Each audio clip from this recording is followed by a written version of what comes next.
शेतकरी नेता राकेश टिकैत ने केंद्र और राज्य सरकार पर साधा निशाना। अकोला में आज शेतकरी नेता राकेश टिकैत ने केंद्र और राज्य सरकार पर जोरदार हमला बोला। उन्होंने कहा कि विदर्भ में सबसे ज्यादा किसान परेशान है क्योंकि उन्हें फसलों का उचित दाम यानी न्यूनतम समर्थन मूल्य नहीं मिल रहा है। इसके खिलाफ हम सुप्रीम कोर्ट जाएंगे। टिकैत ने कहा कि किसानों के आंदोलन को सफलता जरूर मिली और सरकार को कृषि कानून वापस लेने पड़े, लेकिन उसका वास्तविक लाभ किसानों तक नहीं पहुंचा। इसलिए अब एक बड़े आंदोलन की जरूरत है। उन्होंने चेतावनी देते हुए कहा कि दिल्ली से भी बड़ा आंदोलन खड़ा किया जाएगा। सरकार की नीतियों पर निशाना साधते हुए टिकैत ने कहा कि सरकार की पॉलिसी ही किसानों को नुकसान पहुंचाने वाली है। साथ ही उन्होंने सभी राजनीतिक दलों पर भी तीखा प्रहार किया। टिकैत ने कहा कि आज देश में कहीं भी असली विपक्ष नहीं है। अगर विपक्ष होता तो देश में तानाशाही नहीं होती। किसी भी राज्य में अब विपक्ष नहीं है। उन्होंने साफ कहा कि हमारे साथ कोई राजनीतिक दल नहीं है, बल्कि हमारे साथ सिर्फ आम जनता और किसान है। टिकैत के इस बयान के बाद एक बार फिर देश में किसान आंदोलन की आहट सुनाई देने लगी है। विदर्भ का नाम लेते हैं कि भाई ये जो हमारा बुंदेलखंड है ये भी महाराष्ट्र का विदर्भ हो गया। तो इसका मतलब ये है कि यहाँ सूखा पड़ता है ज्यादा, यहाँ पे लोगों को फसलों की कीमतें नहीं मिलती, किसानों के ऊपर कर्जा है और किसान सुसाइड सबसे ज्यादा यहाँ पे करता है। तो इसीलिए पी साईनाथ जी ने जो रिपोर्ट बनाई थी वो यहाँ से ही बनाई थी और हम आज जो संयुक्त मोर्चे के लोग यहाँ पे आए और सरकारों से बात करने की जरूरत होगी तो वो बातचीत भी वहाँ पे करे जाए।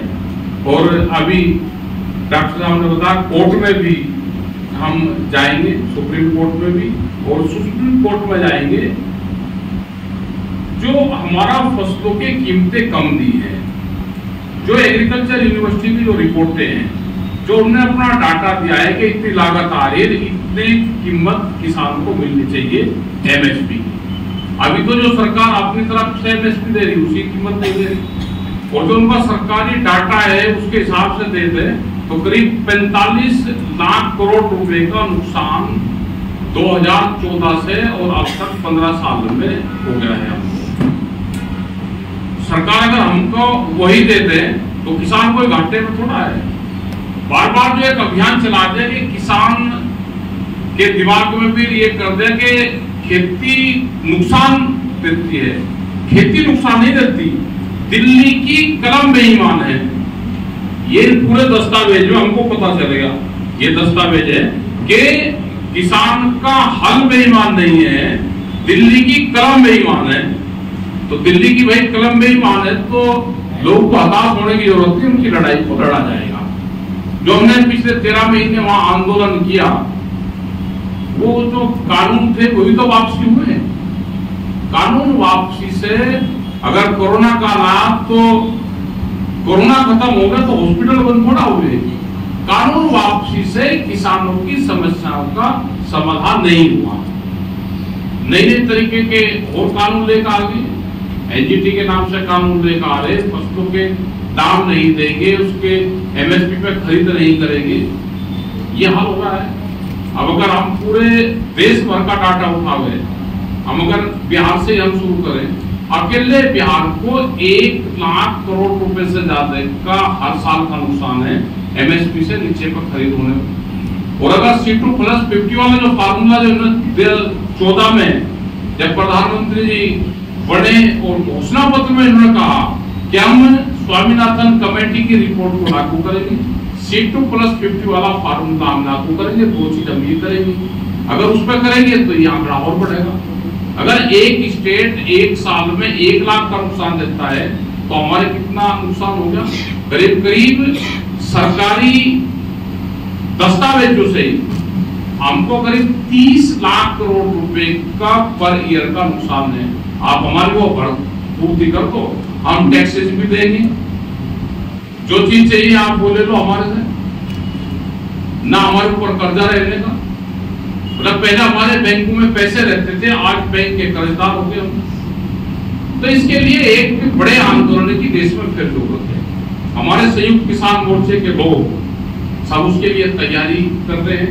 हम पूरे देश में जा रहे हैं, अपनी बड़ी बड़ी मीटिंगें कर रहे हैं और ये लगता है कि देश में एक फिर बड़ा आंदोलन होगा। उसके चाहे अभी बिजली अमेंडमेंट बिल पे हमारी उस टाइम पे बातचीत हुई थी, लेकिन भारत सरकार उसको फिर निकालना चाहती है। क्या बिजली को पूरे देश में प्राइवेट करा जाएगा? क्या फर्टिलाइजर का क्या हाल है,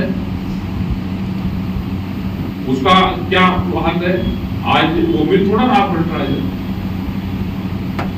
तो ये जो मुद्दे हैं सारे, इन मुद्दों को लेकर पूरे देश भर में जा रहे हैं। फर्टिलाइजर का इस्तेमाल थोड़ा करते थे, वे परंपरागत खेती करते थे। तो इस बीमारी से भी हमको हटना पड़ेगा धीरे धीरे। और भाई आप सब लोग आए, आपका धन्यवाद। हमारे और भी बहुत साथी हैं, ये भी अपनी बात बताएंगे, क्योंकि बारिश से जो नुकसान यहाँ पे भी हुआ है वो खास करके कपास का नुकसान, जो अभी भारत सरकार ने उससे ड्यूटी हटाई, और बहुत सी गांठें बाहर से ऑस्ट्रेलिया और यूएसए से वहां से आएगी यहाँ पे, तो हमारे किसान को नुकसान होगा। यहाँ पे सोयाबीन की फसल को भी नुकसान हो रहा है। अगर सोयाबीन की फसल को नुकसान होगा तो यहाँ पे देश के किसान के दूध को भी नुकसान होगा। अगर उसके रेट नहीं बढ़ेंगे तो दूध के रेट भी नहीं बढ़ेंगे।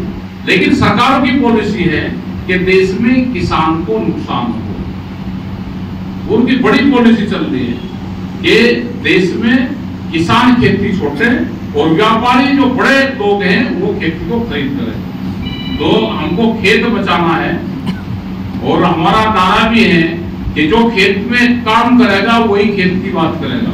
जिन लोगों ने खेत में काम नहीं करा वो खेत की बात कर ही नहीं सकते। अगला नारा हमारा ये है कि जो खेत में काम करेगा वही खेत की बात करेगा। अगर बात होगी तो फिर काम भी होंगे और एक बड़े आंदोलन की फिर शुरुआत होगी। आपका धन्यवाद। लोराविंदर जी।